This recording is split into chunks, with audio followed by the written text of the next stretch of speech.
nosso palestrante hoje é o Júlio. Prazer ter você hoje aqui com a gente, Júlio. Obrigado. Só para ilustrar que o Júlio já foi em 2 Macabíadas, e então ele está aí inserido aí junto com a gente na comunidade, treinando os nossos atletas, jovens, enfim, super querido, e está escrevendo um livro também, e tem uma bagagem incrível sobre a história que ele vai contar hoje. E então queria muito agradecer a sua presença, Júlio. Vou fazer uma breve introdução. Ele é especialista e amante de futebol, formado em técnico da UEFA, em Portugal, analista de desempenho da CBF, técnico da FEFERJ, treinador de futebol, e ele hoje vai contar a história, a paixão e os legados deixados pelos técnicos judeus nas chuteiras dos vários craques do Brasil. Obrigada, Júlio. Vou passar para você. Muitíssimo obrigado pela apresentação. Primeiramente, boa noite. Dizer que é um privilégio estar aqui com vocês, uma responsabilidade grande também, né? Porque eu não queria nem levar, Suzana, essa conversa, né, como palestra, né?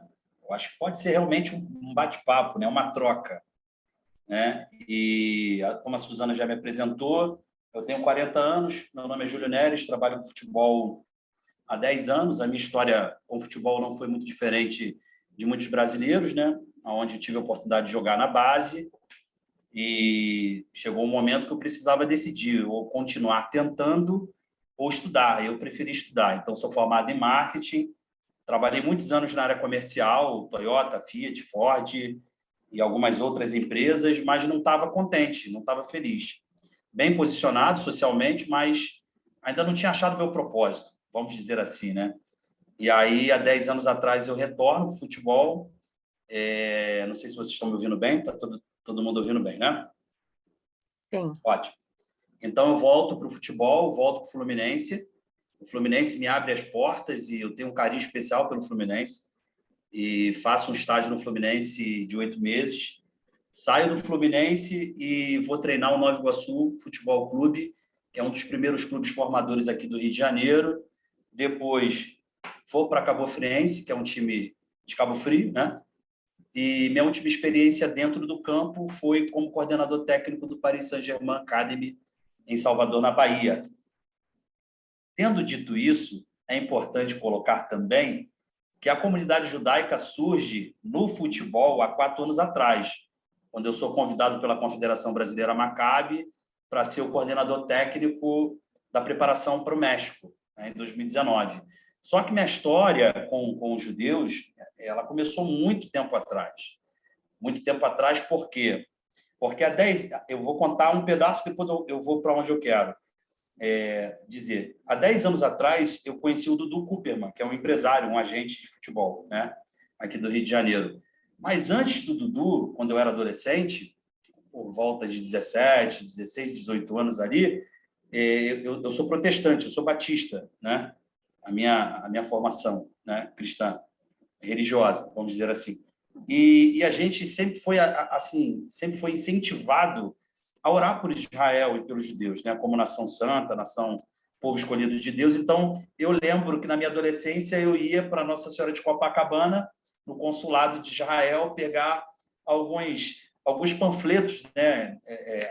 O consulado eles davam. Então, eu e alguns amigos que orávamos, né, por Israel, nós íamos encantados, né? Ganhei equipar, ganhei várias biografias, então assim, livros, né, literaturas. Então assim, eu sempre fui apaixonado por Israel, né, e pelos judeus. Então, quando eu recebo esse convite da comunidade judaica para me tornar coordenador técnico, foi maravilhoso, né? Então, essa é a minha história. Eu tenho algumas formações, como a Suzana disse. Quando eu volto para o futebol, eu vou estudar. Eu acredito que sem estudo a gente não chega a lugar algum. Então, eu fiz o curso da Federação do Rio de Janeiro, depois eu fiz as licenças da CBF, a licença C, a licença B, análise de desempenho. Depois vou a Portugal para fazer a licença da UEFA e continuo estudando. Hoje estou fazendo jornalismo, estou no 4º período, estou me descobrindo assim uma outra paixão, que é escrever também. E quando que surgiu, então, essa ideia do livro, que essa palestra é justamente para a gente poder falar disso? Ela surge quando eu recebo um convite da Universidade de Futebol, que é uma plataforma online, onde prepara muitos treinadores de futebol, pessoas que querem trabalhar com o esporte. E aí eu recebo um convite do professor Medina, e o professor Medina me convida para ser colunista lá. Depois eu vou deixar aqui para vocês algumas colunas que eu tenho escrita por lá, né, com eles. E aí ele me faz um convite: Júlio, eu queria te fazer um desafio. Eu falei: poxa, professor, estou à disposição. Ele falou assim: eu queria que você estudasse, ou que você escrevesse, não sei se você domina, sobre o jogo de posição. E eu sempre fui um apaixonado pelo jogo de posição. O jogo de posição nada mais é do que o jogo posicional do Barcelona. E aí eu vou estudar o jogo do Barcelona, e para entender o jogo do Barcelona, a gente precisa olhar o contexto. E eu acho que aí está o grande detalhe da nossa sociedade. Eu sei que tem uma professora de matemática, outros professores aqui, outros educadores. Eu acho que nós incentivamos pouco os nossos meninos, os nossos jovens a pensarem, a terem um senso crítico, né? Eu acho que esse é o grande detalhe do educador, né? Gerar, confrontar, gerar pensamentos autônomos. Então, eu acho que isso eu sempre fui muito curioso. Então, como meus professores sempre me ensinaram a pensar fora da caixa, eu pensei assim: poxa, como que eu vou falar do jogo do Barcelona se eu não conheço a história?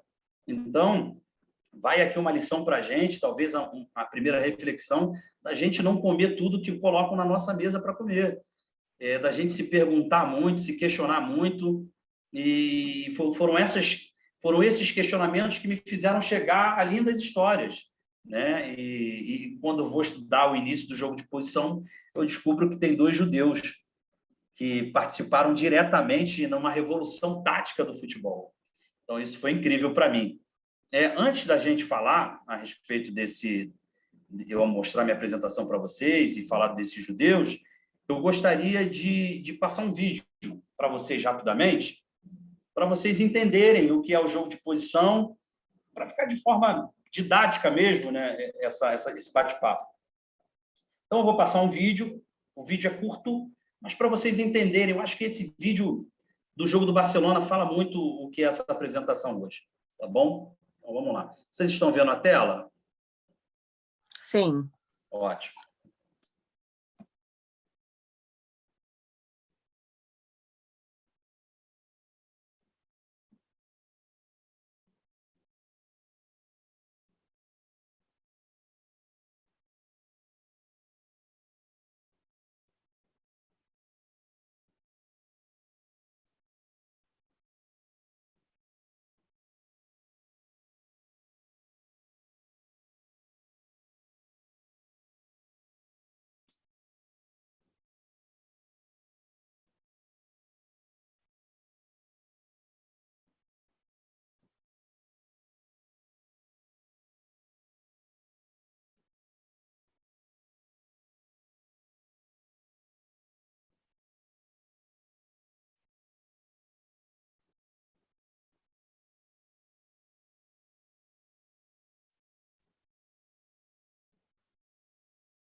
Apareceu no Flamengo.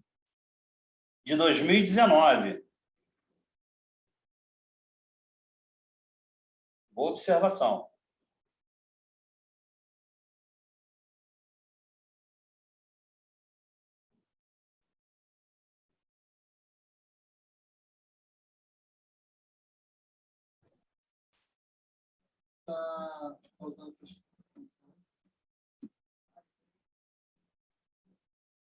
Vou voltar aqui.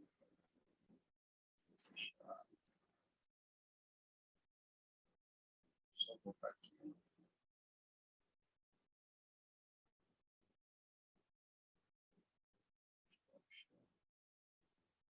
Voltei. O que acharam do vídeo? Futebol bonito de ver, né? Eu gostei. Famoso Ninguém tic-tac. caiu, ninguém Opa! caiu, ninguém fez falta. Ótimo. Famoso tic-tac. Não Famoso só isso, tic-tac. exatamente, a Sincronia. dos jogadores, todos em posições corretas. Vocês pararam para não sei se vocês pararam para pensar ou se vocês conseguiram perceber que a bola ela está em movimento o tempo todo e que o principal motivo desse jogo é um só, o gol. Então eles movimentam o tempo todo a bola para poder distrair o adversário. Quando o adversário dorme, eles vão lá e atacam o espaço e procuram fazer o gol, né? Então, assim, eu começo com esse vídeo porque esse vídeo é um vídeo que me emociona, um cara que ama futebol, e eu apresento para vocês a contribuição dos judeus na evolução tática do futebol. Então, se nós, né, tivemos o privilégio de ver o Barcelona jogar, só conseguiu jogar dessa forma porque lá atrás tiveram pessoas que contribuíram muito para que esse futebol fosse desse jeito, né, interpretado dessa forma. Então, assim, eu começo dizendo que o segredo do futebol está no passado. Essa é uma frase de um treinador argentino, um senhor chamado Angel Capa, que sou admirador, porque gosta do futebol bonito. E eu também gosto, adoro futebol bonito, né? E eu acho que o Brasil perdeu, inclusive, esse futebol bonito há muito tempo. Então, o segredo do futebol está no passado. Angel Capa é uma frase que diz muito, né? Então, vocês vão perceber que essa apresentação ela vai a todo momento vocês vão perceber que o passado está muito no presente e o presente está muito no passado o tempo todo, tá? Então eu coloquei aqui uma cronologia do futebol. Vocês estão me ouvindo bem, né? Que eu não estou vendo mais vocês. Eu agora estou apresentando a tela, eu não estou ouvindo mais vocês, não estou vendo mais vocês, mas todos estão me ouvindo, perfeito? Perfeito. Perfeito. Eu coloco aqui uma cronologia do futebol, que eu acho que é importante. Eu não vou me ater a isso, porque senão a gente vai perder a melhor parte do bolo, né? Que não é o glacê. Então, vamos lá. Em 1848, as regras do jogo são organizadas. Em 1863, a criação do Football Association, que hoje nós conhecemos como FIFA. Em 1872, eu trago até um ingresso da primeira partida amistosa entre Inglaterra e Escócia, em 1872. Em 1900, 1904 e 1906, tiveram Jogos Olímpicos, mas não de forma oficial, tá? Eram jogos de exibição para poder divulgar um pouco mais o futebol, tá? Em 1908 já acontece a primeira Olimpíada, se eu não me engano, foram os ingleses que venceram. Em 1924 e 1928, aí sim, começa de verdade, né? Porque, assim, depois da guerra, eles pegaram, em 1924 e 1928, eles pegaram essas Olimpíadas para tentar revitalizar a ideia, né, do futebol, né, do desporto. No próximo slide eu mostro aqui como que era jogado o futebol. Alguns acreditam que o futebol ele começou na Inglaterra, mas, na verdade, ele não começou na Inglaterra. Né? Júlio, um minutinho só. Não está passando o teu slide. Está passando para você? Para mim tá. Para vocês não? Aqui está congelado na primeira, na contribuição dos judeus. No... Então, espera aí. Eu vou fazer de novo. Um momentinho. Passa de novo, porque você falou, mas não... Isso. Vê agora. Exato, agora sim. Agora foi, desculpa. Então, eu coloquei aqui as datas, né? E aí eu apresento para vocês já no próximo slide. Deixa eu ver se vai. Foi. Vocês estão vendo essa imagem? Sim. Tá, perfeito. Essa imagem era do futebol. Alguns acreditam, né, que o futebol começou na Inglaterra, mas não começou na Inglaterra. Existem relatos de diversos povos, né, de diferentes locais, diferentes localizações que praticavam a ideia, né, futebol. Em 1848, como eu disse, a regra ela foi organizada, como nós conhecemos hoje. Mas existiam, assim, se vocês estudarem a história do futebol, vão perceber que duravam meses, semanas, muitas vezes, e o futebol, uma bola era levada de um lugar para o outro, então era muito parecido com o rugby, né? Não se jogava com os pés, se jogava com as mãos, e era de forma violenta, né, o futebol. O futebol dos ingleses e o futebol dos escoceses. Eu acho que aqui está, eu acho que o grande diferencial dessa apresentação, né? Porque se você, eu até fiz questão de colocar logo agora para a gente já poder seguir um caminho e entendendo muito bem o que é o futebol dos ingleses e o futebol dos escoceses, né? O futebol dos ingleses era muito parecido com o futebol medieval, de muita força, de muita briga, de muita luta, de muita entrega, de muita bola longa, que eu não gosto, inclusive, disso, mas respeito quem faz, né? Era um futebol que era muito lançado para o homem mais próximo ao gol, e esse homem brigava no alto para que se ganhasse terreno e ali tentasse chegar ao gol do adversário. Esse seria o futebol dos ingleses. Eu particularmente não sou fã, mas respeito. O futebol dos escoceses já era um futebol mais de troca de passes, né? Um futebol mais cínico. Então, assim, era um futebol em que eles sabiam que não podiam competir, né? De forma brutal e na força. Então, eles criaram um jeito de poder chegar ao gol do adversário de forma mais inteligente. Não que o long ball, né, como chamam, não que o long ball não seja tão inteligente, mas, na minha visão, como estudioso do futebol, eu vejo que tem muitas deficiências, né? Esse jogo, né? E a gente vai falar depois disso. Então, os escoceses eles criam um jogo mais de aproximação, onde eles juntos vão até o campo do adversário e até poder tentar fazer o gol na equipe adversária. Então, era um jogo mais de passe, era um jogo mais de aproximação e passes curtos, tá? Depois, né, dessa época que eu disse para vocês, de 1924, 1928, o futebol ele cresce sem precedentes, né? Eu trago aqui duas imagens para vocês entenderem mais ou menos como que era o futebol na época dos escoceses e dos ingleses. Tendo dito isso, tá aí o primeiro ingresso do primeiro amistoso que aconteceu em 1872 entre Inglaterra e Escócia.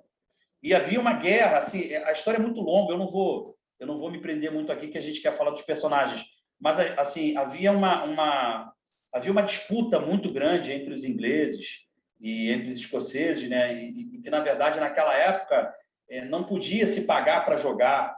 Só que os ingleses eles perceberam que os escoceses eles eram mais talentosos. Então, eles pagavam, de certa forma, assim, de uma maneira não oficial, botavam os caras para trabalhar nas fábricas. O cara não fazia nada, né? Só passava o tempo ali. De certa forma, até acontece isso hoje, né?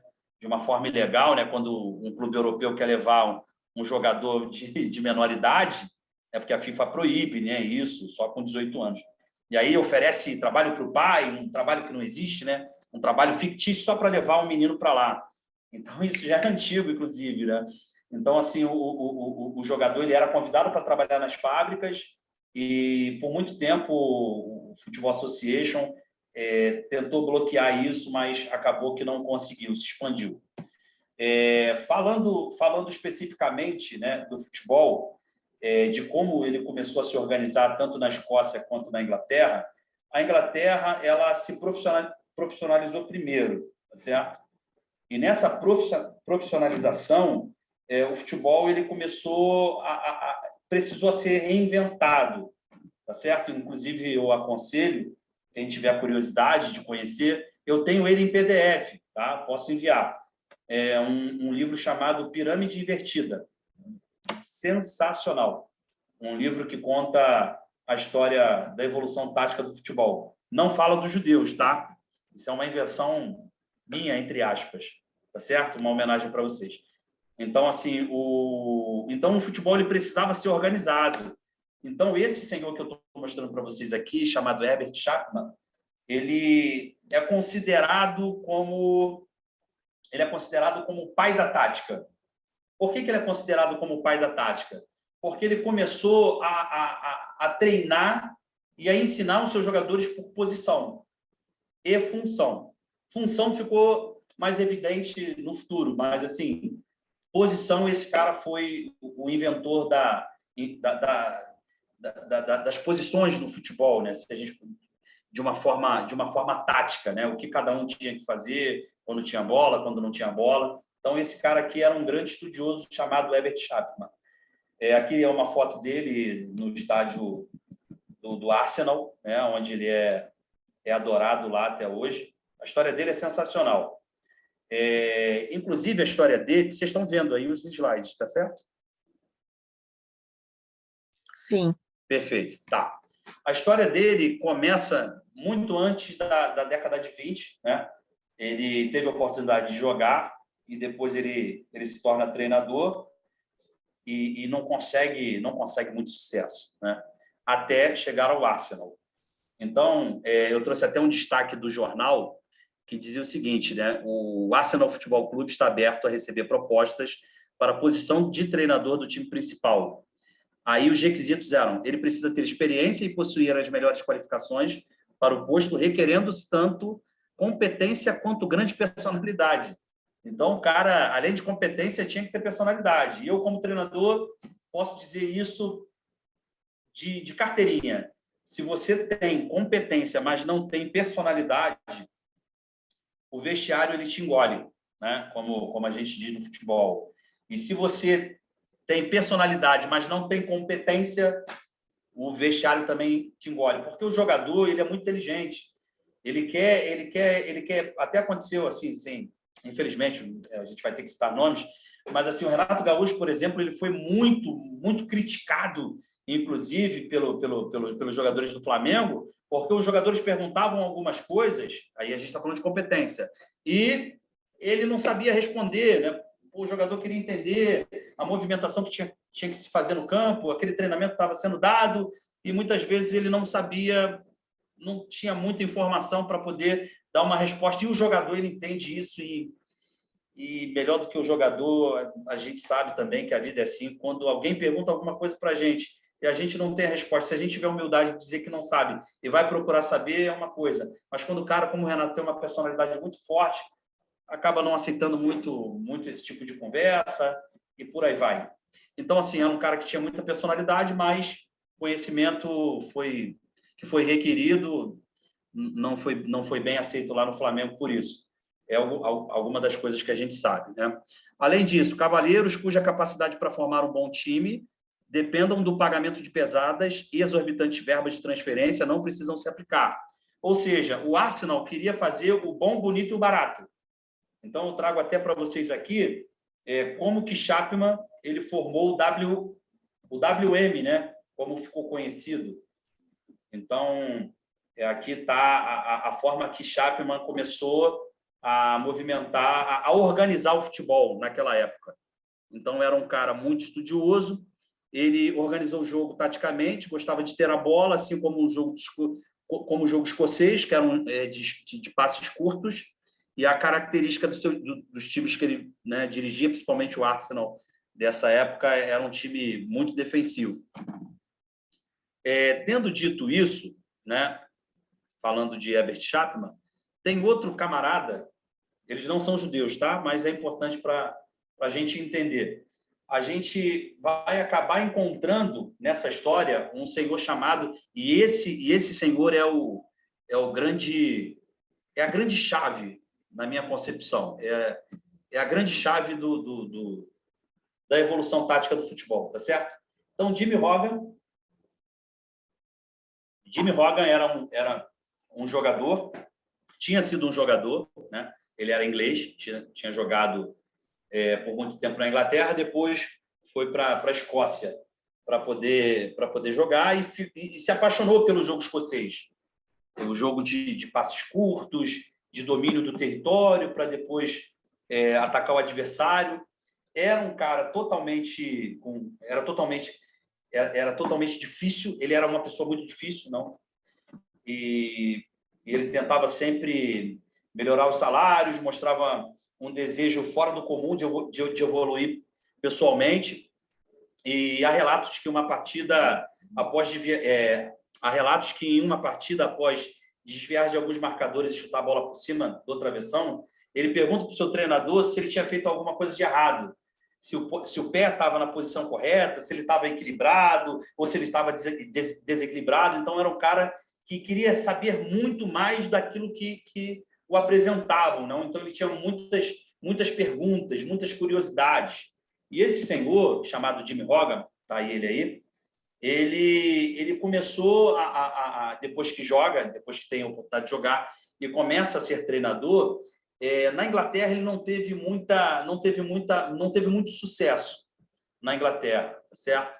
E aí ele tem a oportunidade de conhecer um senhor chamado Hugo Meisel, que esse era judeu, né? E eles já se conheciam, porque eu já vou falar do Hugo Meisel, porque o Hugo Meisel era um cara muito parecido com o Jimmy Hogan, um cara curiosíssimo, um cara que estava muito à frente do seu tempo, tanto Jimmy Hogan como Chapman, como o Hugo Meisel.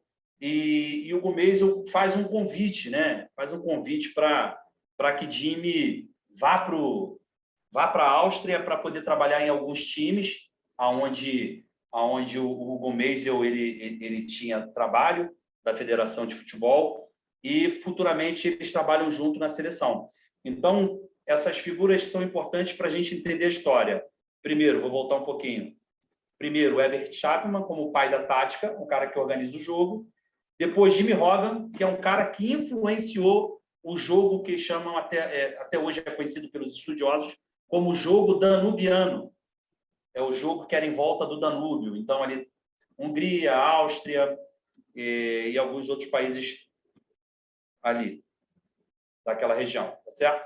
Então, Jimmy Hogan ele é convidado por Hugo Meisel, e aí eu já apresentei para alguns no início, tá? Esse aqui é o prefácio do livro que eu estou escrevendo, Contribuição dos Judeus na Evolução Tática do Futebol no Brasil. Eu falo sobre a identidade judaica e falo o início da história. Então, agora eu entro sobre os dois personagens, que é o Hugo Meisel e Gustav Sebes, tá certo? Até aqui tudo bem, pessoal? Eu estou sendo muito rápido, estão conseguindo acompanhar? Maravilha. Está perfeito, está perfeito. Perfeito? Então tá. Se tiver rápido, por favor, me interrompam. E se tiver alguma pergunta ou qualquer colocação, eu vou me sentir melhor se vocês fizerem assim. Júlio, te fazer uma pergunta. Ou posso fazer uma contribuição? Pode. À vontade, tá bom? Tá, vamos lá. Hugo Meisel é o grande personagem da história. Eu não vou ler, para a gente deixar um pouco mais dinâmico, mas esse cara aqui, na minha visão, é um cara que deu uma contribuição generosa ao futebol, né? Por isso que eu passei aquele vídeo lá do Guardiola, né?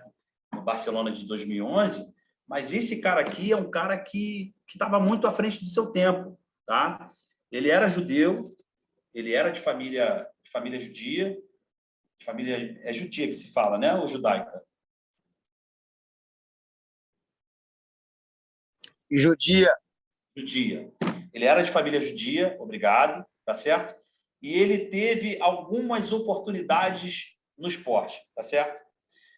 A primeira delas não foi como jogador e não foi como treinador, foi como árbitro de futebol. como árbitro de futebol, né, eu estou falando da vida dele já no desporto.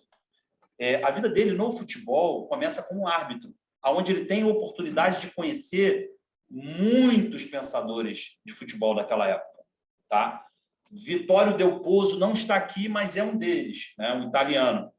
Ele conhece também Jimmy Hogan, Herbert Chapman, e ele começa primeiro como árbitro de futebol, depois ele é convidado, né, pela Áustria. A Áustria fazia parte do Império Austro-Húngaro, e ele é convidado para poder desenvolver o futebol. Então, como que eu posso desenvolver as minhas ideias no futebol se eu não trouxer alguém para aprender com ele? E tem um cara que eu acho que cabe muito bem nessa história aqui, então vou convidar o Jimmy Hogan, pois o conheci na Inglaterra, né? Então, assim, ele tem esse pensamento de chamar o Jimmy Hogan, porque o Jimmy Hogan tinha as mesmas ideias que o Hugo Meisel, e eu acho assim fantástico o que esse cara faz. Então, assim, ele convida Jimmy Hogan para poder trabalhar na Áustria e desenvolver o futebol lá, mas ele já tinha um pensamento. E ele não queria jogar como a Inglaterra, no long ball. Ele queria jogar com passes curtos. E aí tem algumas coisas que eu trouxe para vocês que é muito legal, né? Ele dirigiu a seleção austríaca e essa seleção encantou. A gente está falando de década de 20, década de 30, tá? Para ser mais exato, década de 20 no seu primeiro ano, 1920. Ele assume em 1919, mas em 1920 ele começa propriamente dito o seu trabalho. E o seu trabalho foi de uma forma assim tão fantástica que o seu time foi considerado como um Underteam, né? O time maravilha, que jogava num 2-3-5 convencional, muito parecido com o que Herbert Chapman, né, tinha feito na época, era o que todo mundo geralmente fazia, mas esse cara, como eu disse para vocês, esse judeu, ele pensava fora da caixa. Por quê?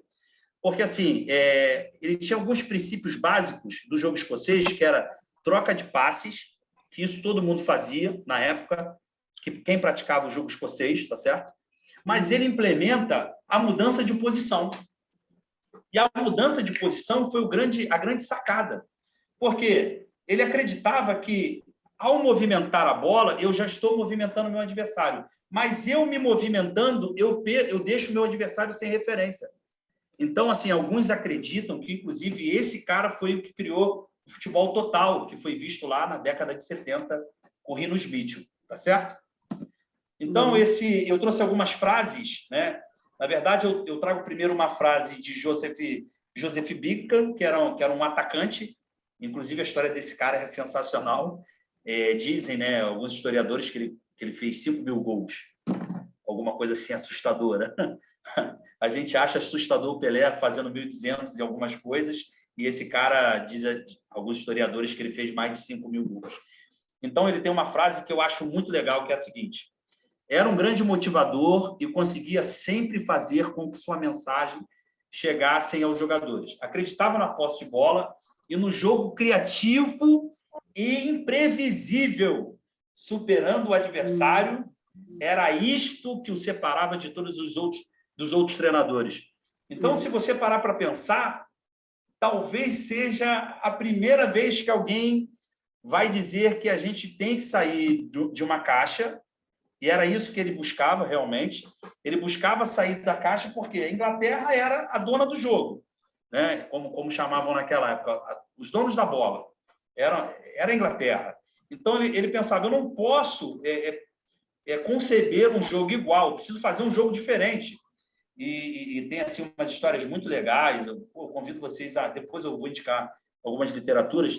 Nos cafés em Viena, onde ele se reunia com alguns pensadores, inclusive seu irmão, que era jornalista, e outros judeus, para discutir futebol, discutir tática, o que fazer para poder, o que a gente precisa fazer para poder vencer na Inglaterra.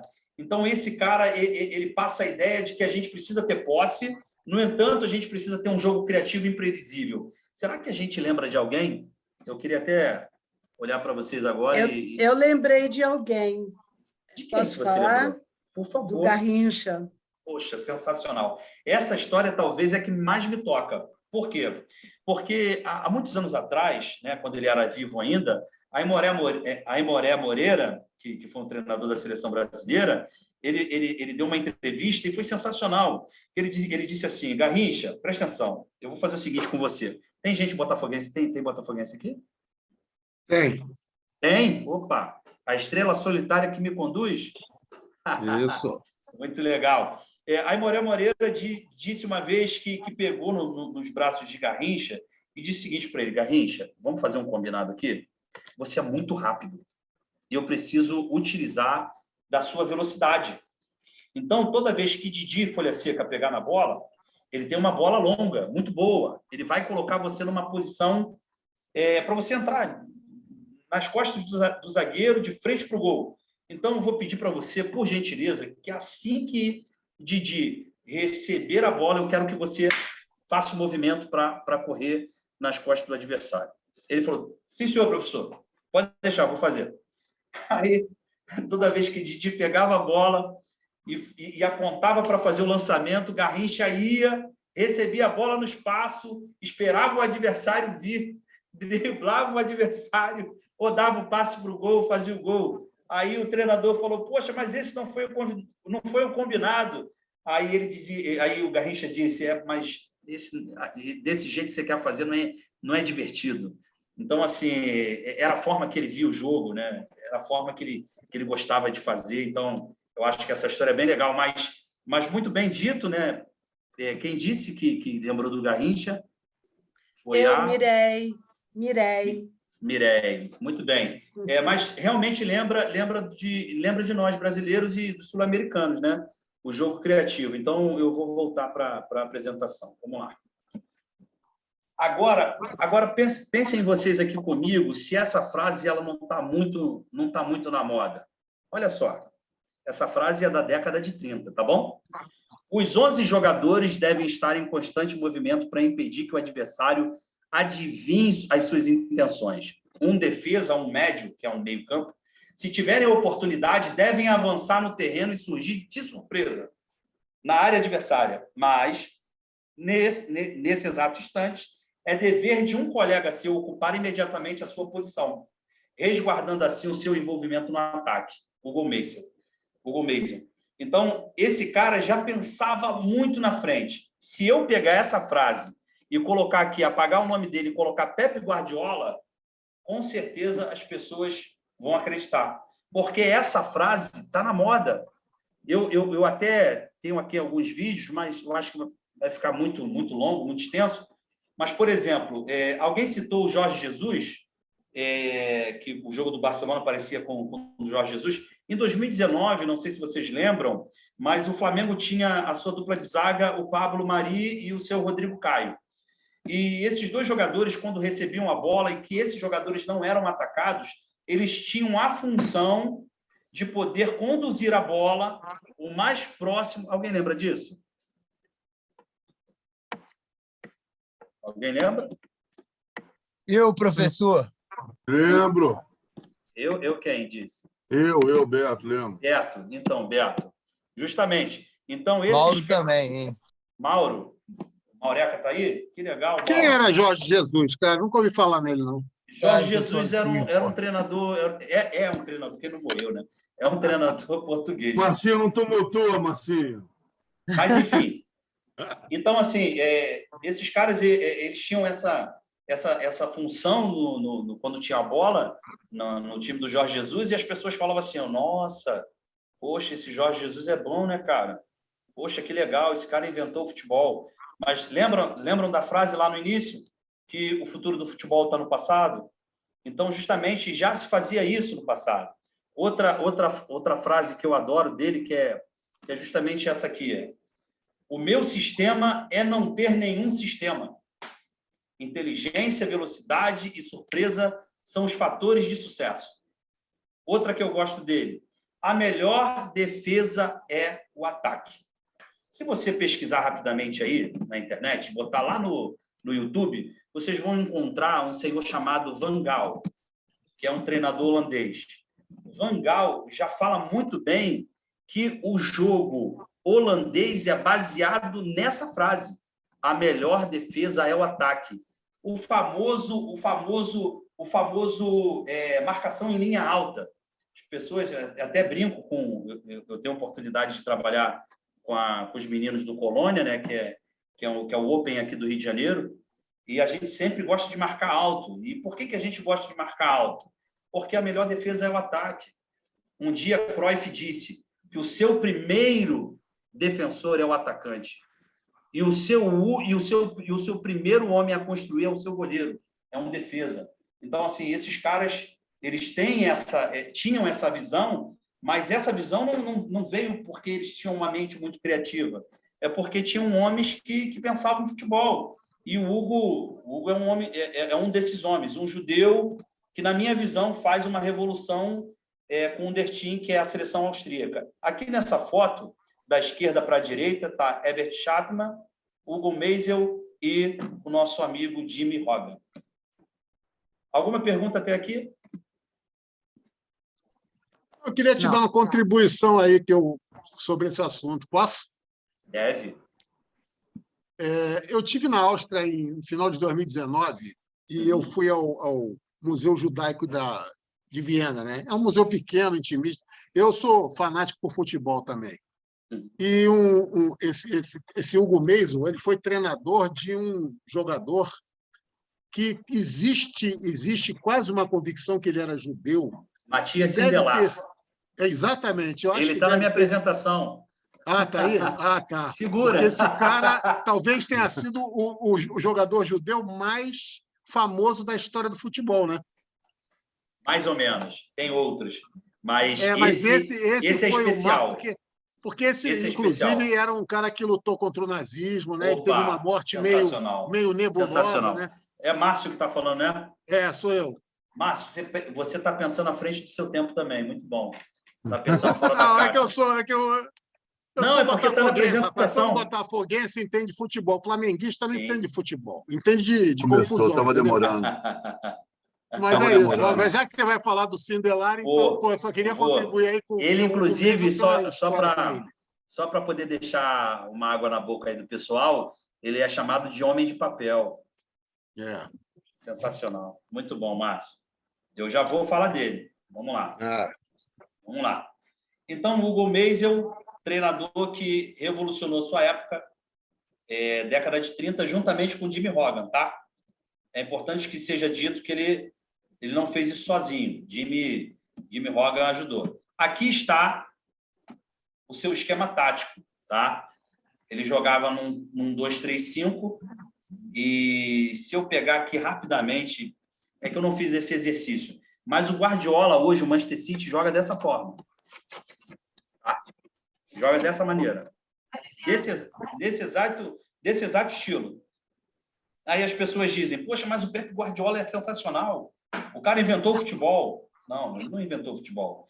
Ele teve uma inspiração lá atrás e a gente pode falar que foi um judeu, né, cara? Com muita alegria.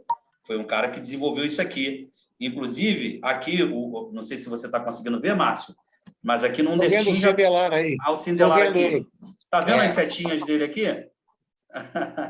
Sabe é um tipo Navarro, entendeu? É um tipo Navarro. O Navarro ele é mais fixo. O Navarro ele é mais 9-9. Esse Sindelar aqui é mais ou menos o que o Guardiola, em 2011, ele fez com o Messi, colocando o Messi de falso 9. A gente vai ver sobre isso. Então, aqui é uma foto, né, do Der Team. Eu coloco esse slide aqui. Se vocês quiserem, depois eu posso distribuir esse trabalho aqui para vocês. Mas o aluno ensinando o professor é justamente pelo seguinte: a Escócia, e isso era declarado, tá? A Áustria fazia o jogo escocês. E quando ela recebe a Escócia dentro da sua terra, né, dentro do seu país, liderado por Sindelar, eles botam 5-0 nos caras. E os caras ficam pasmados. Pô, mas espera aí. Nós somos o país do futebol, entre aspas, né?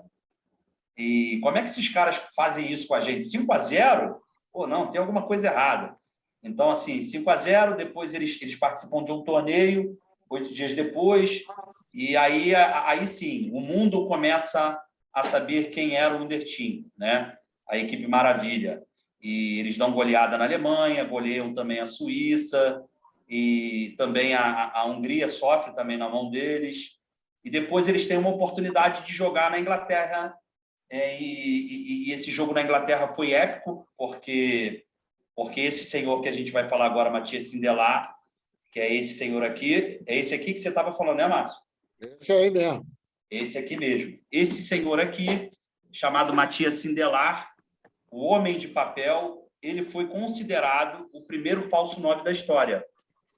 Só para vocês entenderem, o falso 9 ele tem única e exclusiva função no jogo: ser mobilidade do time para poder enganar os seus adversários que fazem a marcação de frente para ele, né? Nas costas dele, no caso, os dois zagueiros. Então, o falso 9 nada mais é do que um cara que sai para poder jogar esse jogo de aproximação e que, quando ele sai, o seu marcador vem atrás, cria-se um espaço. Então, eis aí o motivo do falso 9, tá bom? Então, o falso 9, Matias Sindelar, é um cara que é considerado por muitos historiadores como judeu. Existe uma corrente muito forte que o considera como judeu. Outros não o consideram, tá certo? Mas era considerado, ele era chamado de Mozart do futebol. Era um cara que regia o Underteam, era um cara que fazia coisas absurdas. Inclusive, eu trago aqui um relato do juiz, isso está na súmula, tá? Eles vão até a Inglaterra, eles perdem o jogo por 4-3, mas foi um jogo muito duro, e aí, né, dizem os historiadores, e o árbitro coloca justamente isso aqui na súmula, né? Ele coloca assim, ó, foi uma vez, balançou a rede, mas o gol de Sindelar, lá no parágrafo final, mas o gol de Sindelar foi uma verdadeira obra de arte, um feito que ninguém conseguiria alcançar contra um adversário como os ingleses. Era um jogo muito duro. Nem antes nem depois dele, Sindelar pegou a bola no meio de campo e disparou com a sua incomparável elegância, driblando tudo o que aparecia pela sua frente e conclui para o fundo do gol. Alguém lembra de algum outro jogador que fez isso? Do meio de campo até o gol adversário? Pelé. Pelé? Mas quem? Que foi épico na Copa de Maradona. Perfeito. Esse gol, inclusive... E depois do Maradona ainda teve o Maicon, lateral direito da seleção brasileira, que fez um gol parecido. Mas aí não conta porque foi golpe de sorte. Muito bem, Maria. Não esqueçam do Messi também. Não podemos esquecer do Messi. Mas, assim, um gol com muita dificuldade, né? Inclusive, eu tenho alguns outros recortes, eu não coloquei aqui, porque senão ficaria gigante, que diz realmente uma comparação depois, né? Desse relato com o gol do Diego Maradona, falaram que realmente esse gol foi o mais próximo do que Sindelar fez na Inglaterra, tá?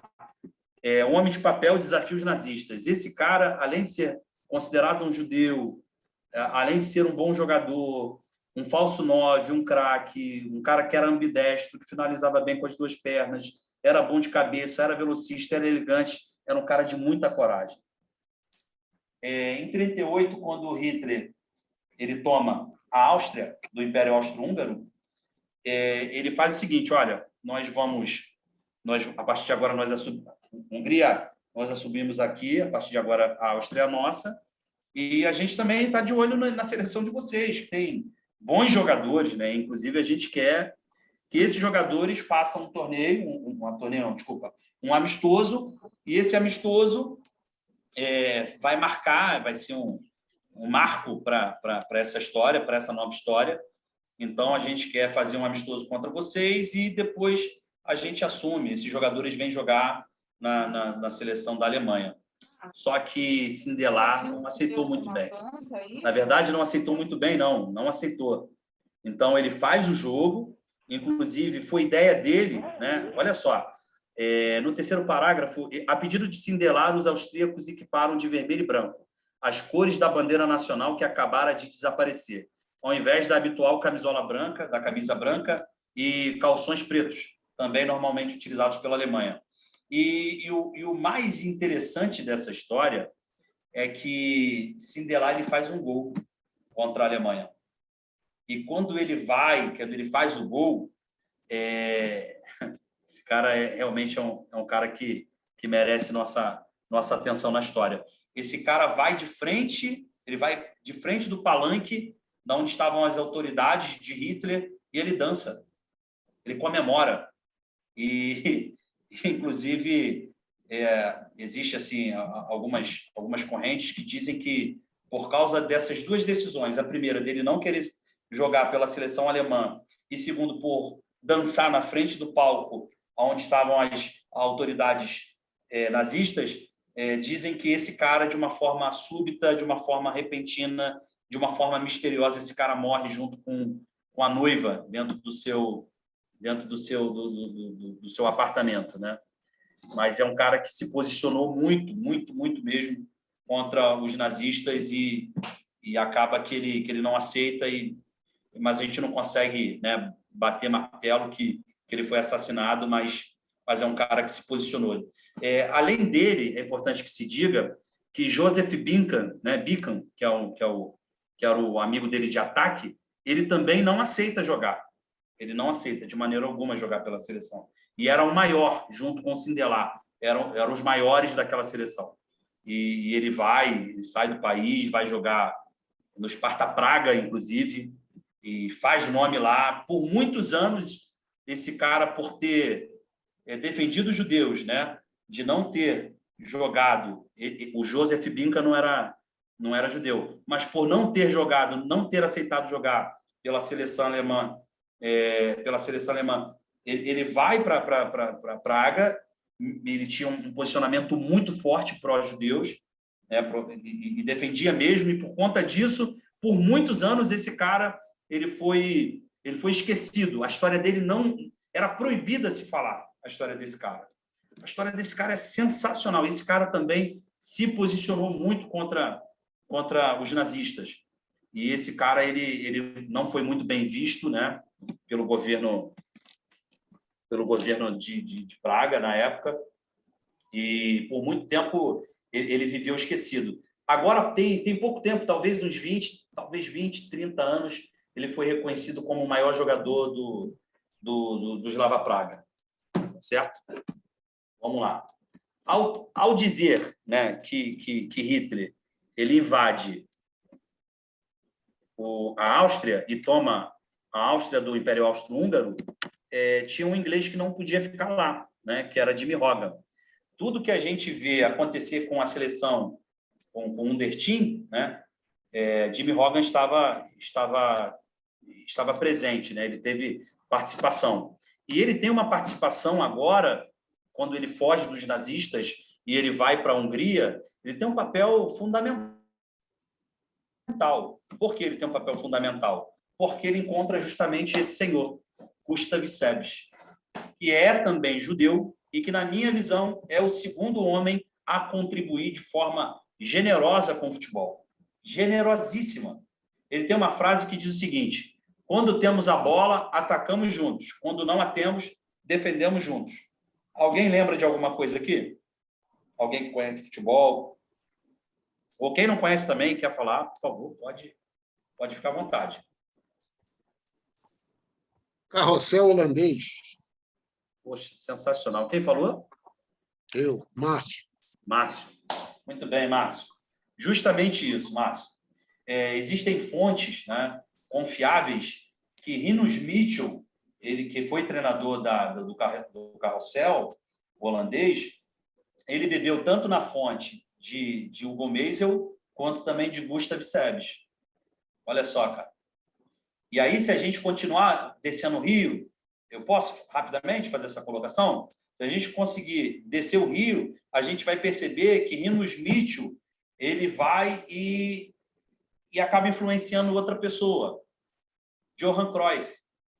E aí, se a gente continuar descendo o rio, Johan Cruyff, ele vai e influencia o jogo do Barcelona, que influencia um senhor chamado Pep Guardiola. E Pep Guardiola, se a gente descer mais um pouquinho o rio, e aí atualmente a gente consegue já perceber, ele influencia um jogador chamado Xavi, que é o treinador atualmente do Barcelona. Então, olha só como esses dois judeus tiveram participações incríveis para o futebol. Incríveis. Então, vamos lá. Essa frase aqui, quando temos a bola, atacamos juntos, e quando não a temos, defendemos juntos, a gente está falando de ataque em bloco e defesa em bloco, tá certo? Mas é esse conceito aí que você falou do carrossel, tá? Gustav Sebes, década de 40 e 50, outro grande personagem na evolução tática na Europa. Ele foi treinador da seleção húngara, influenciado por Jimmy Hogan, que seja dito isso também aqui, que havia sido seu treinador. Sebes aposta nas ideias de ter a bola e a progressão no jogo para a seleção húngara. E dizem, né, alguns, que depois da seleção austríaca, essa foi a segunda seleção que mais causou espanto no mundo. Eles eram considerados os mágicos magiares, tá certo? Essa seleção aqui encantou o mundo na década de 50. Tem alguns nomes, como Rudik, que era um falso 9 também. A gente tinha Bozic, a gente tinha Cibor, a gente tinha Puskás e por aí vai, tá certo? Então, esse cara, Gustav Sebes, ele dá uma contribuição para a evolução tática do futebol, que foi essa primeira aqui, que é a ideia dos blocos. A segunda coisa que esse cara faz, e eu adoro futebol, cara, esse cara ele faz um negócio que é o seguinte, ele pensou assim, se a gente sabe que Chapman desenvolveu lá atrás o WM, se a gente jogar o tempo todo WM, a gente vai bater sistema contra sistema. Só que ele também era da mesma ideia do Hugo Meisel, que na verdade, o sistema pouco importava. Agora, se falava muito sobre função. E tem um texto de Nelson, não é Nelson Rodrigues, eu tenho esse texto aqui, que foi treinador... João Saldanha. João Saldanha, pouco antes de ser treinador, né, da seleção de 70, ele diz o seguinte, ele diz que agora está muito na moda de que o jogador brasileiro quer ficar parado em sua posição. E que se ficar parado em sua posição, ele está fora do jogo moderno. Olha só o que esse cara lá atrás falava, João Saldanha, tá certo? Mas influenciado justamente por dois judeus. O primeiro a gente já viu e o segundo a gente está vendo agora. Então, esse judeu aqui, o Gustav Sebes, ele pensa o seguinte, eu vou fazer uma mudança tática e vou fazer o MM. Não é o Michelzinho, não, viu, Maureca? Mas Todo time que tivesse o MM era bom.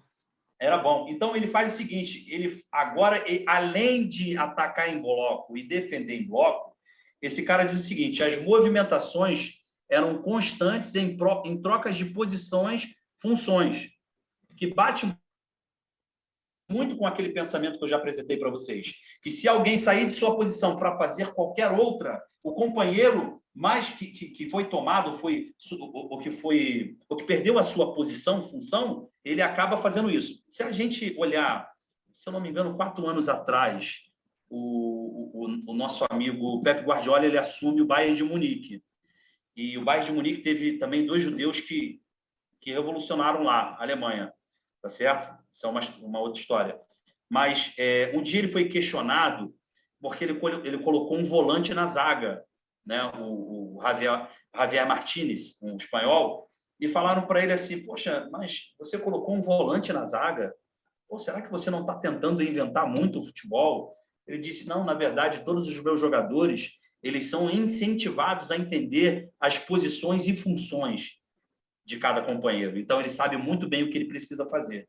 Então, olha só como Guardiola e tantos outros são influenciados pelo pensamento desse judeu que é o Gustav Sebes. Eles também utilizavam o falso 9, tá certo? Para atrair os zagueiros e abrir espaço para as infiltrações. Vale ressaltar que era uma equipe muito vertical. Hoje, inclusive, tem uma dinâmica no meio do futebol profissional. Ah, mas o cara tem posse, mas o cara não é objetivo. A posse de bola é totalmente ao contrário. É para o cara ser objetivo, não é para o cara ficar com a bola. E até tem alguns treinadores, né, principalmente o Henrique Capa, que fala muito o seguinte, e o Cruyff falava muito também, Tem treinadores que se incentivar a sua equipe com a bola, a equipe vai ficar com medo e não vai saber o que fazer. Então, eles preferem deixar a bola com o adversário e contra-atacarem. Então, era uma crítica que Cruyff, Henrique Capa, César Menotti, Tele Santana e tantos outros aqui já faziam essa crítica aí a esse tipo de futebol. Com um jogo coletivo muito forte, com variações em suas ideias de jogo, o Sebes faz uso, a primeira vez na história, do 4-2-4. E esse 4-2-4 tem uma influência gigantesca no futebol mundial. Depois a gente vai falar sobre isso. Então, a importância de atacar juntos e defender juntos é o conceito de blocos. Tá?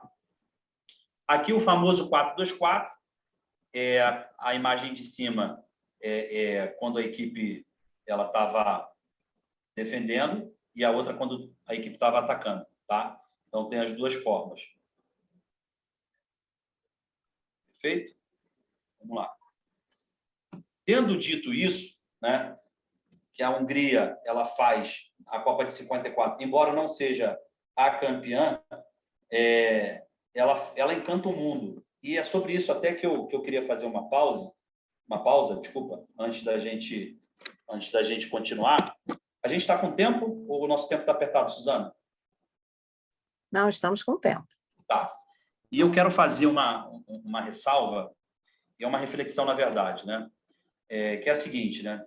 A gente falou da década de 30, falou da década de 40, que não teve Copa do Mundo, inclusive pela guerra, e a década de 50 ela volta, né, de certa forma, ao futebol, e a gente tem a década de 50 que a gente perde a Copa para o Uruguai e tudo mais, e eu quero fazer uma reflexão que é a seguinte: na década de 30, quando o brasileiro ainda não tinha sido campeão de nada, não tinha sido campeão mundial, a primeira todos nós sabemos que foi em 58, a Europa considerou o Brasil como o país do futebol. E eu escrevi agora, depois eu vou mandar para vocês, eu mando para a Suzana e a Suzana multiplica. Eu fiz uma crítica, né, que é justamente isso, né? O Brasil foi considerado o país do futebol, e se você perguntar para uma pessoa que não entende de futebol, que não estuda o futebol, vai dizer assim: nós somos o país do futebol porque nós temos 5 Copas. Mas não é por isso que nós somos o país do futebol. Nós fomos considerados na década de 30 como país do futebol por conta da interpretação que a gente fazia do jogo.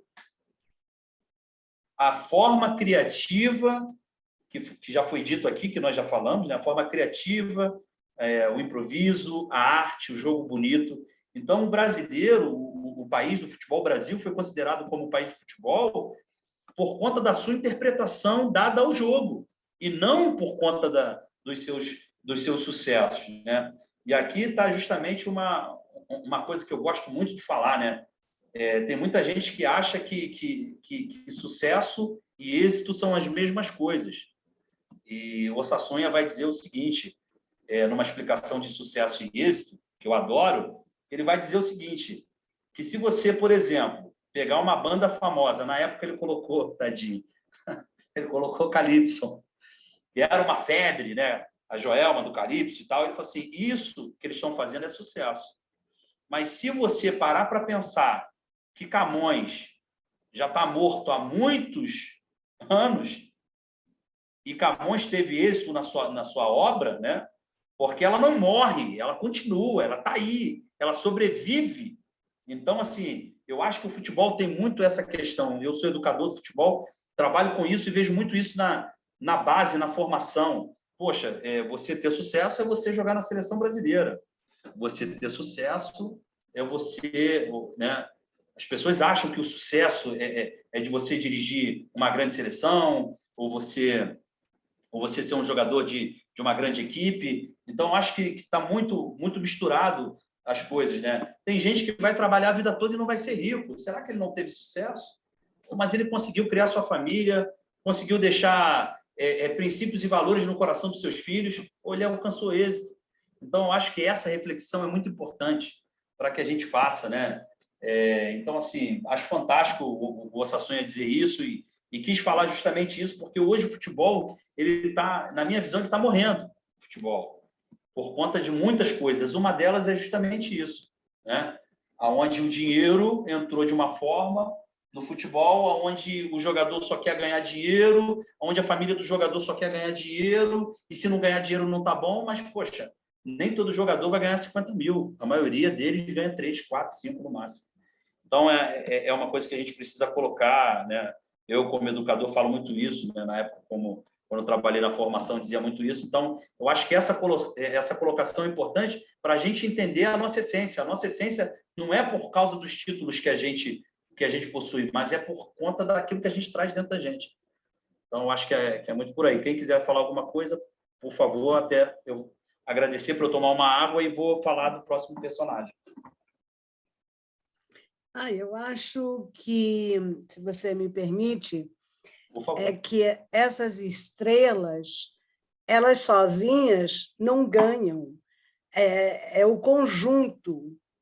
Se você tem o conjunto certo, você ganha, né? Perfeito. Mas, assim, infelizmente, hoje alguns pais colocam justamente isso, que o jogador ele precisa ser, principalmente os de ataque, né? Que eles precisam ser fominha, que eles precisam ser egoístas, que eles precisam pensar mais neles, que ao invés de tocar para o companheiro tem que fazer o gol, porque quem faz gol que ganha dinheiro. Vocês não têm ideia como que é o futebol. O futebol se tornou numa coisa assim triste. É maravilhoso o futebol esse do vídeo, mas por trás dele tem muitas coisas que são tristes. Mas excelente colocação. Mas isso Então, em qualquer lugar.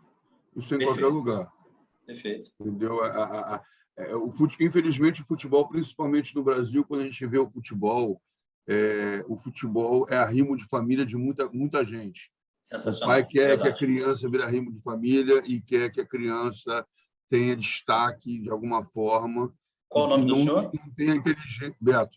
Beto. Né? Pode terminar, Beto. Oi? Pode terminar, pode concluir. Não, é o que eu estou falando. O esporte no Brasil, principalmente o futebol, para muitas famílias se torna uma oportunidade, uma solução. Uma oportunidade, uma solução de sair da miséria, da pobreza. E o destaque é feito dessa forma. Então, a gente chama na formação, Beto, é uma gíria do futebol, tá? A gente chama de jogador de geladeira vazia. Exatamente. E a formação do jogador. Tanto que eu falo o seguinte, o deslumbramento é muito grande. Quantos jogadores você vê com 17, 18, 19 anos que fazem 2, 3 partidas espetaculares e o garoto acaba, porque simplesmente acabou o repertório dele, acabou tudo, Perfeito. E são mal trabalhados emocionalmente. É o talento trabalhar de forma por acaso, hoje mesmo, no jogo do Flamengo, teve um jogador que estão tentando recuperar ele, que o próprio dirigente dele, o próprio empresário dele, fritou ele, que é o goleiro Hugo. Ele fez 2, 3 jogos de destaques, deu logo um Jaguar de presente de 400 mil para ele, já como existe... Aí já botaram o garoto na geladeira e falaram assim, olha, baixa a bola, que tua hora não chegou ainda. Perfeito. Para mim está claro isso. Então, né? esse teu pensamento, Beto, é muito legal o teu pensamento, porque a tua opinião é muito importante, porque se você, por exemplo, vai na Europa, cara, eu tive a oportunidade de fazer curso na Europa, em Portugal, e tive a oportunidade de visitar muitos clubes, tanto em Portugal quanto na Espanha. Na Espanha me assustou o La Masia. O La Masia é o seguinte, os jogadores, eles não são incentivados, nem eles, nem os seus pais, a dizer que o menino é craque, ou que ele já chegou, ou que ele tem vaga cativa. Nessa minha ida no La Masia, eu conheci um professor que me disse que tinha uma estrela da equipe juvenil que estava no banco. E eu falei assim, poxa, mas legal, mas por que ele está no banco? Ele, então, Júlio, porque, na verdade, ele não deu prioridade ao estudo. Então, assim, ele foi para o banco para ele entender que, primeiro, ele precisa ser uma boa pessoa, para depois ele ser um bom jogador. Então, a gente disse para a família... Mas, Júlio, isso também é uma filosofia bem atual. Porque se você vê a própria história... Aqui no Brasil, não, Beto. Não é assim. Não, na própria Europa. A própria aqui no Brasil não acontece. Aqui no Brasil não acontece, Moreca. Aqui no Brasil não acontece, mas num passado bem recente, que é o Lionel Messi, que ainda atua, ele não passou por isso. Pescaram ele na Argentina, né, contrataram o pai e a mãe lá para ele, e ele, com 17 anos, já era o craque, já estava jogando. Mas ele precisava Jogava estudar, uma Beto. outra, e é um Não, passado recente. a questão que eu estou colocando é a questão da formação da pessoa, né? Porque, como a gente estava falando aqui, o futebol mundial hoje, o brasileiro fica para trás, mas também se insere, ele movimenta muito dinheiro, ele movimenta muita grana e acaba que os jogadores de futebol, mesmo sem nenhum tipo de base cultural e base educativa, eles se tornam adultos, às vezes nem adultos, né, com 17, 18 anos, que já ganham R$ 500 mil por mês. Por isso Né? que eu Então, digo, Maurício. não tiveram base de cultura nenhuma. Certo. E o que acontece? O Maurício. jogador hoje aqui no Brasil, só alguns são valorizados, né? Normalmente justamente aquele que faz gol, ou aquele que aparece mais, etc. E a gente vê muito jogador hoje que ele está se preocupando em sair daqui para ganhar dinheiro, não precisa nem ser para um grande centro de futebol. Pode ser para uma Arábia, pode ser para uma China, pode ser para Emirados Árabes, Catar, que vai ganhar rios de dinheiro, e depois eles voltam, e aí eles voltam depois de 5, 6, 7, 10 anos para ser feliz, para jogar bola e ser feliz, que agora eles querem jogar bola e num grande centro, no Brasil, no clube de coração, ou alguma coisa assim. Então, a partir do momento que você movimenta muito dinheiro, você não tem nenhum tipo de projeto e incentivo. Moreca, você emudeceu do telefone, então eu vou te interromper. A questão é a seguinte, Moreca, a questão é muito difícil você controlar um jogador. A gente tem um caso famoso aí, dizendo que o Neymar é um cara deslumbrado, é um cara que perdeu. Mas é muito difícil você chegar para um garoto de 18 anos que vira uma referência mundial, entendeu? E você segurar a cabeça dele. Se você parar para pensar, o Neymar, ele é um cara que com 18 anos, ele já era uma referência mundial como craque de futebol. É um cara que nunca mais, em qualquer lugar do mundo, ele vai ter privacidade. Ele nunca vai poder entrar num shopping. Betão, foi mal preparado desde cedo. A gente tem como exemplo positivo a NBA. A NBA que é um dos maiores campeonatos, uma das maiores ligas nacionais. Deixa eu concluir, porque eu tô tentando concluir antes. Você tem como exemplo positivo a NBA, que é um dos melhores esportes em alto nível do mundo, que ele tem como base a universidade. Ele vai buscar os jogadores, eles começam as bases dos times com a universidade. O cara que passou para a universidade, ele é escolhido para fazer parte do time e estudar naquela universidade. E aí você tem um dos esportes mais alto nível do mundo, justamente porque você tem, eu acho, um projeto bem feito para você tornar um atleta, não só um atleta, mas também um ser humano, que é muito importante, que no futebol faz falta isso hoje em dia. Nós tivemos o Sócrates. Lembra do Sócrates? Sócrates era médico. O Sócrates não é referência, né? Foi médico por acaso. A história dele é bem diferente do que... E o Zico? E o Zico? O Zico não tem nada, o Zico não tem formação nenhuma. A história do Zico é a mesma, de qualquer jogador. A diferença é que o futebol é uma coisa mundial e não é controlada, porque como é que funciona a NBA? A NBA são franquias, existe um dono, existe uma empresa dona da NBA e você compra uma franquia da NBA para poder jogar. E eles desenharam o modelo para o basquete. Tanto que existem rumores que o Brasil tem um brasileiro querendo montar uma franquia aqui no Brasil para jogar NBA lá, para trazer a NBA para cá para o Brasil. Isso, para mim, é mito. Amigos, deixa eu voltar. A discussão foi maravilhosa. E eu acho que esse é justamente isso que a gente precisa gerar, esse tipo de debate. E falando justamente disso, assim, só quero fazer só uma colocação bem pequena. Quando o Messi ele começou a despontar na primeira equipe, eu tenho um amigo que estava na época lá no Barcelona, e esse amigo disse o seguinte, que a direção do Barcelona, muito preocupada com a formação pessoa do Messi, porque o Messi já estava indo nas festinhas dos jogadores, né, no particular. E aí, quem estava quebrando a Espanha nessa época era o nosso amigo Deco e o nosso amigo R10, que foram convidados para se retirar do clube de forma, claro, carinhosa, mas porque eles estavam muito preocupados com o talento que era o Messi, e esse talento se perder.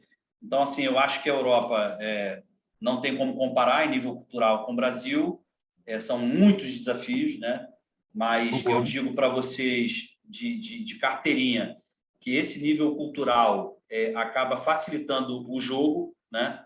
Porque a intelectualidade, né? E aí a gente pode até fazer uma outra discussão futuramente entre intelectualidade, né, e empirismo, né?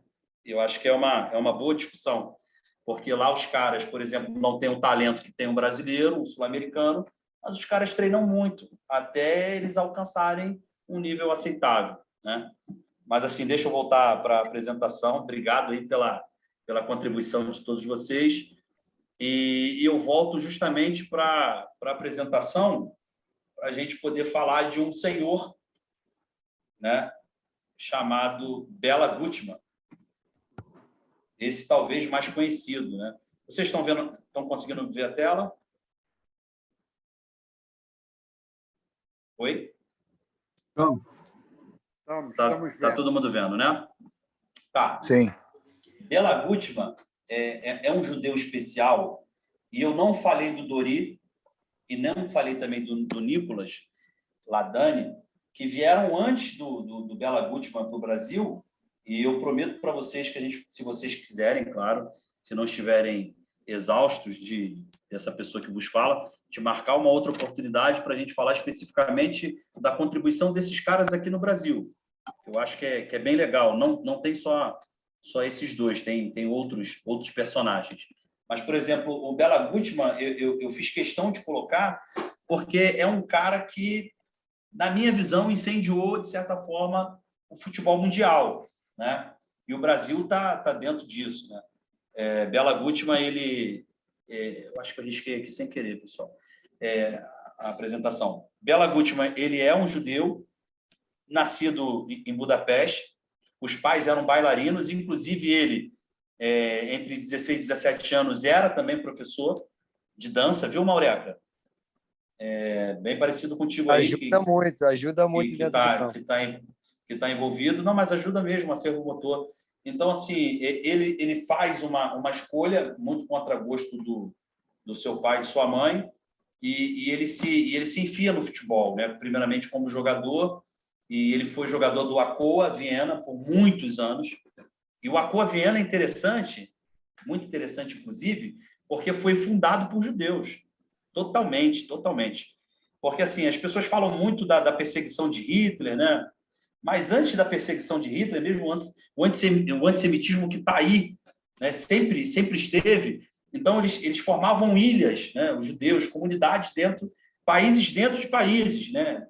Os seus guetos, as suas comunidades. E o Akoa é justamente um grito, né? Desses judeus que queriam, né, estar juntos, mas jogar futebol, né? Se divertir com o futebol. Então, o Akoa Viena o Akoa significa força, né? É um dos clubes fundados por judeus, e Bela Gutmann teve a oportunidade de jogar lá, e, inclusive, um treinador escocês, olha de novo a Escócia influenciando um jogo. Um escocês foi treinador durante 25 anos desse time, né, que revolucionou. Então, teve o judeu, o Gomez, mas também teve esse inglês, se eu não me engano, era Jimmy... Não era Jimmy Hogan, não. Me fugiu o nome dele aqui, eu prometo que eu até o final eu passo para vocês. Então, Bela Gutmann jogou, teve a oportunidade de ser influenciado por esse escocês, por esse treinador. Ele tem também uma oportunidade de conhecer Jimmy Hogan. Ele foi treinado também por Jimmy Hogan. Depois fez parte da comissão técnica, tá certo? Então, foi influenciado diretamente pelo Jimmy Hogan e pelo treinador dele, escocês. Aqui está o nosso amigo Bela Gutmann, ao centro. Aqui, como jogador do Akoa Viena, e Bela Gutmann como treinador teve a oportunidade de implementar o 4-2-4 no Brasil. E aí a história é muito legal, por quê? Porque fugindo do Holocausto, fugindo da guerra, tá certo? Tanto ele quanto alguns outros jogadores da Hungria vêm para o Brasil para poder fazer um amistoso contra o Clube de Regatas Flamengo. Nesse amistoso, onde tinha Puskás, Bozic, Bela Gutmann era o auxiliar da equipe, né, dessa equipe que veio ao Brasil, e é convidado, né, conhece um dirigente do time de São Paulo Futebol Clube, que faz um convite para o Bela Gutmann. Poxa, Bela Gutmann, a gente sabe que você é um estudioso do futebol, não tinha, incrível que pareça, não tinha tido sucesso como treinador fora do seu, dentro do seu país, sai do seu país, vem para São Paulo e faz algumas exigências, né? E até o historiador diz que uma das exigências que ele queria era o Zizinho, que já estava com 34, 35 anos. Então, ele vem para o Brasil, ele é contratado pelo São Paulo, faz um campeonato muito bom, mas o que chamou a atenção não foi, propriamente dito, só o jogo. Foram algumas coisas que esse cara ele trouxe para o Brasil, né, como treinamento. E hoje a maioria dos treinadores europeus, isso aí é tema para outra conversa, que o grande detalhe de um treinamento não é exatamente o exercício, mas são as correções que você faz desse exercício. Engraçado que Bela Gutmann, não sei se vocês sabem disso, mas ele era zagueiro, ele não era grande, ele era pequeno, mas era bom passador. E se você olhar hoje, poxa, o Rodrigo Caio não é um zagueiro alto, o Marquinhos, né, do PSG, e tantos outros, né, zagueiros que foram recuados que eram volantes e foram recuados para a zaga, foram recuados por causa de um bom passe.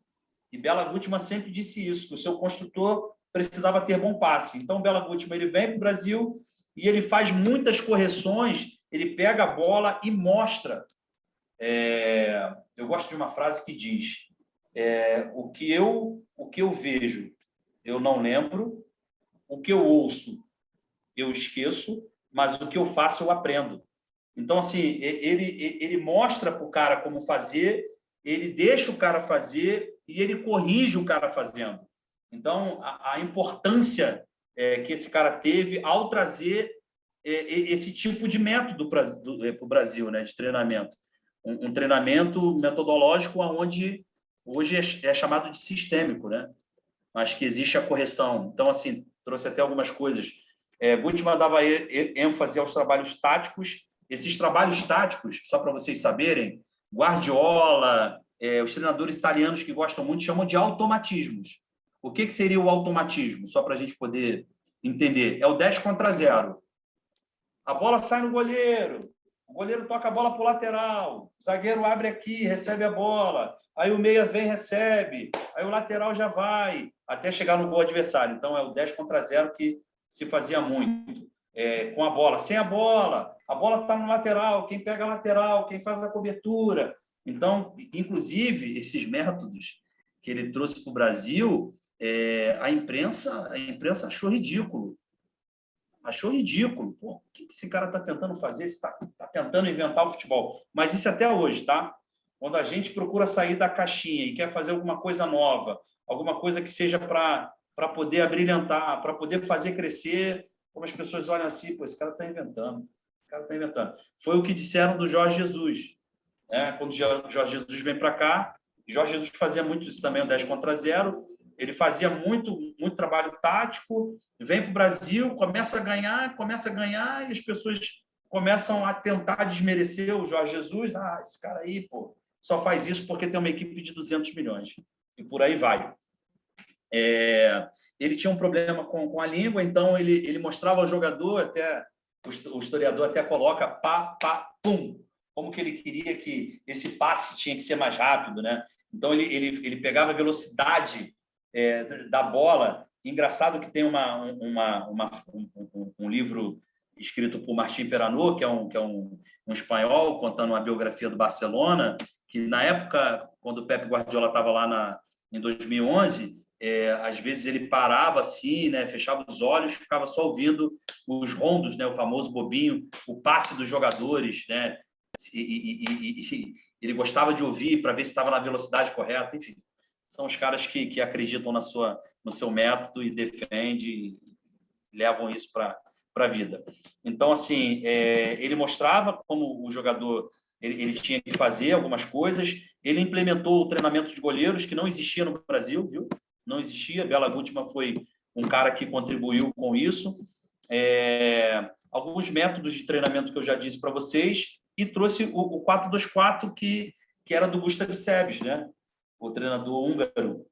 E ele traz o 4-2-4 aqui para o Brasil em 57. E engraçado, né? E é bom que seja dito isso, que quem era o auxiliar de Bela Gutmann do São Paulo era o Vicente Feola, que foi o treinador em 58.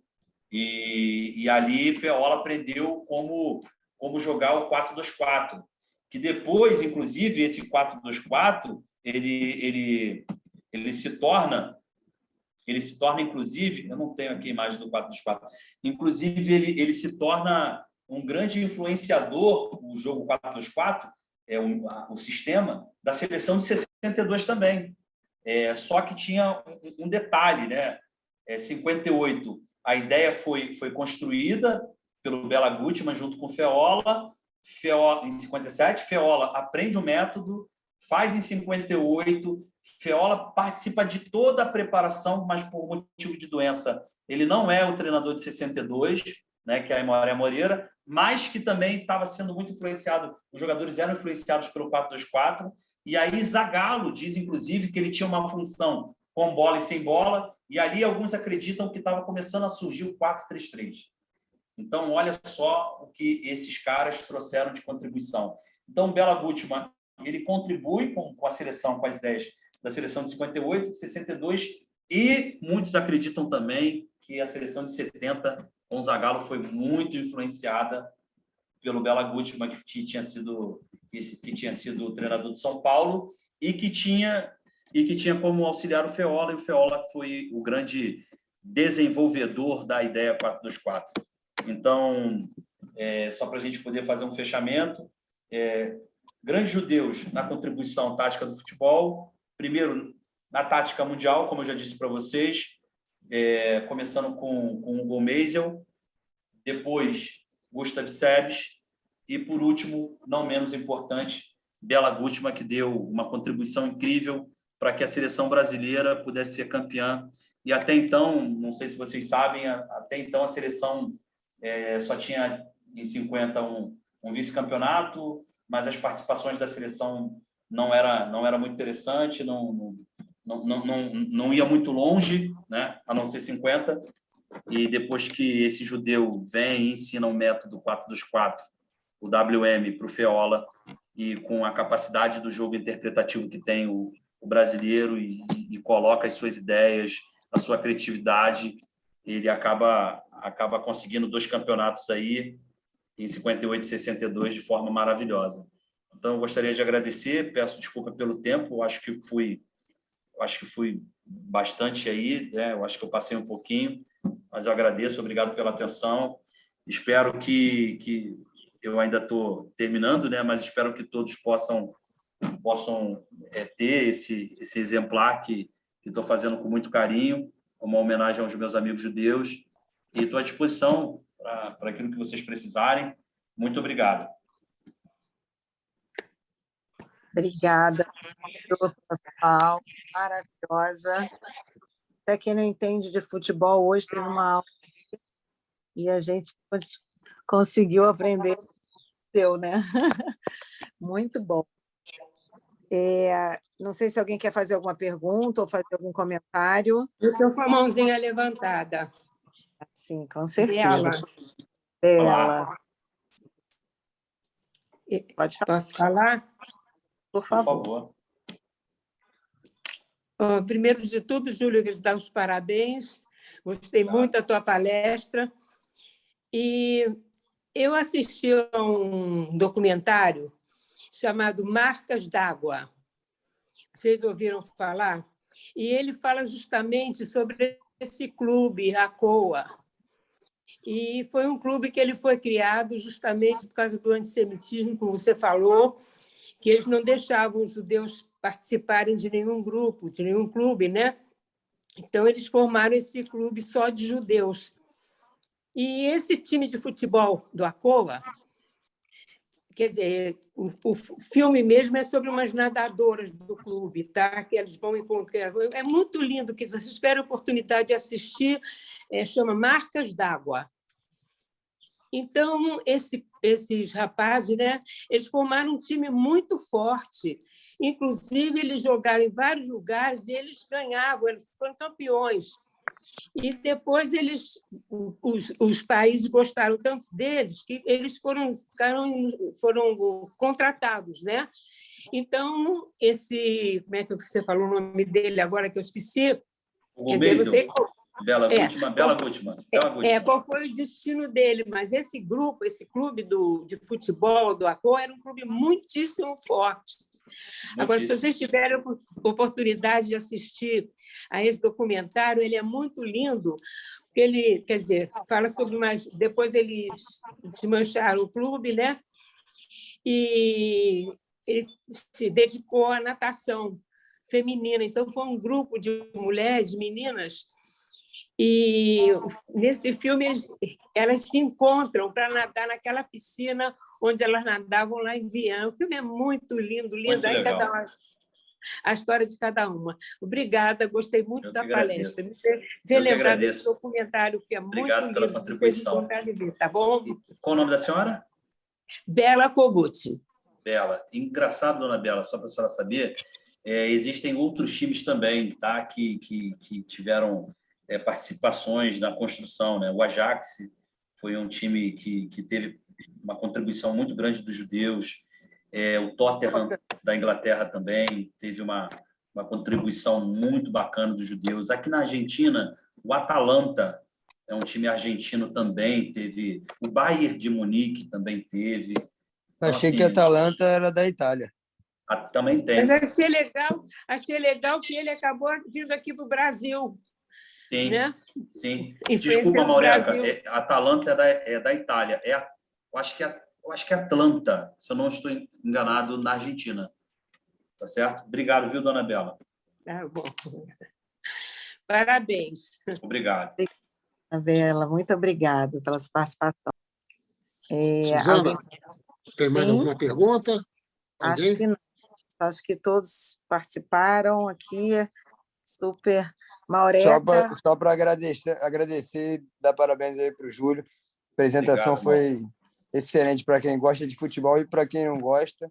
Realmente foi uma aula. E fico feliz assim que, por mais que a gente se conheça, tenha uma intimidade, eu não tinha noção do teu aprofundamento e do teu aprofundamento cultural e conhecimento, inclusive da nossa comunidade. Fiquei feliz pra caramba. Muito maneiro mesmo. Obrigado, Mauro. Julião, Rafael aqui, filho da Suzana, Rafael Benesbi. Queria agradecer também ao Júlio, que é uma pessoa incrível. Foi uma palestra, enfim, que valeu muito a pena perder esse jogo do Flamengo, tá? Pode ter certeza que aprendi muito, irmãozão. Obrigado pela sinceridade, Júlio. Inclusive.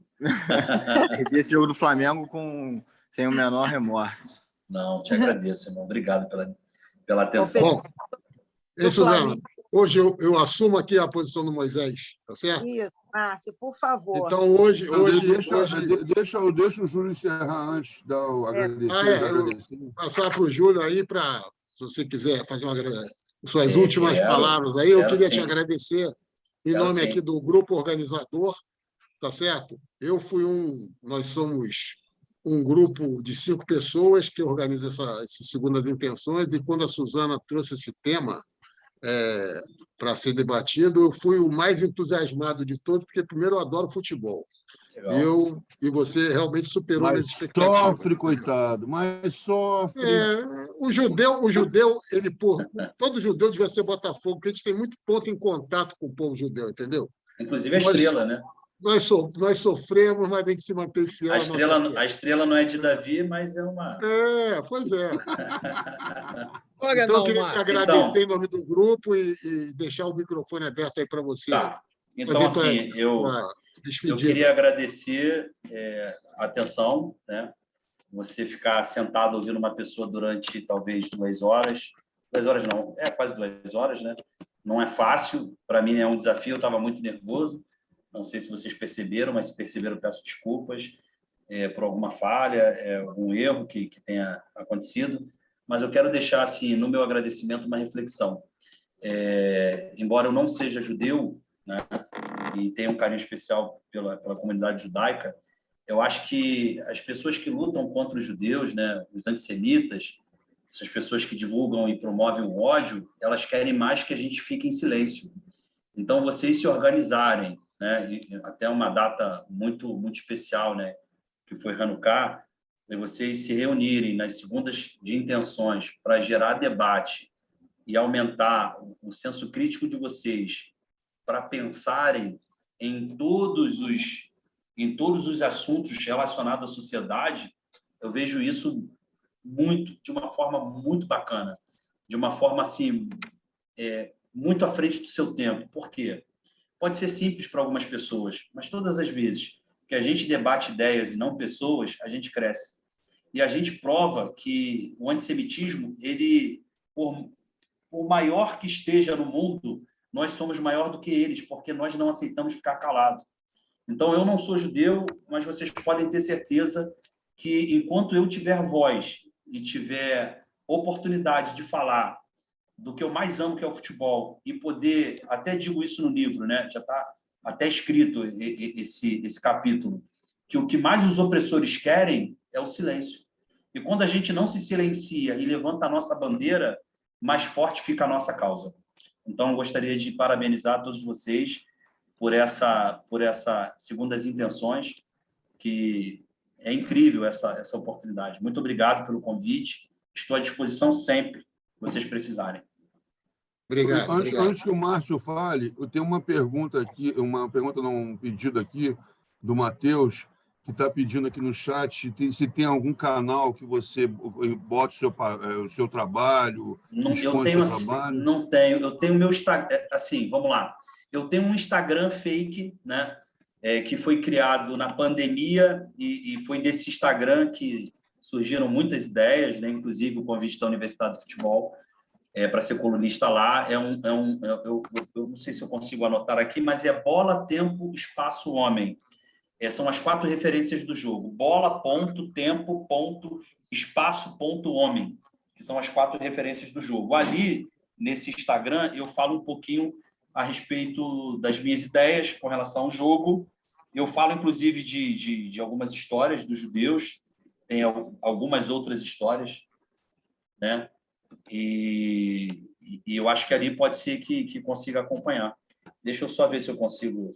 Eu acho que eu consigo aqui. Eu vou colocar aqui, @bola.tempo.espaço homem. Vai ser um prazer ter vocês lá. Talvez seja um único canal que eu tenha para poder falar mais a respeito do futebol. Ali eu faço muitas críticas, muitas mesmo, ao futebol brasileiro. E é isso. Então tá. Bom, eu vou substituir aqui o nosso decano, o Moisés, né, que sempre apresenta a próxima palestrante, ou o próximo assunto que vai ser palestrado, né?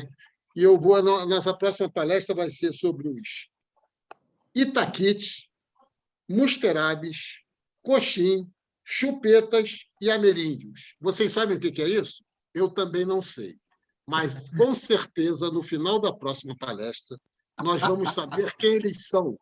E quem vai falar sobre eles, ou sobre os judeus desconhecidos e seus diversos grupos, é uma das maiores ativistas do diálogo interreligioso que nós temos aqui no Brasil, tá? A jornalista e doutora em comunicação social Diane Cooperman. Tá? É um tema que eu acho que é instigante, é um tema inédito e que todos aqui vão saber dos nossos primos ocultos, tá certo? que a gente nem sabe que existem, né? Então, vocês estão Repete o título convidados. aí. O título vai ser Os Judeus Desconhecidos e Seus Diversos Grupos. Tá? Na próxima segunda-feira, tá? A gente vai falar sobre isso com uma palestrante de primeira linha, como via de regra são nossos palestrantes. Tá? Então, desejo a vocês uma boa noite. Acho que a nossa palestra hoje foi, mais uma vez, uma coisa muito nova, inédita, né? Falar da ligação do futebol com os judeus. E esse é o objetivo do nosso grupo, sempre trazer temas muito instigantes e que tem uma sinergia com a nossa cultura. Tá? Boa noite a todos aí e obrigado pela presença.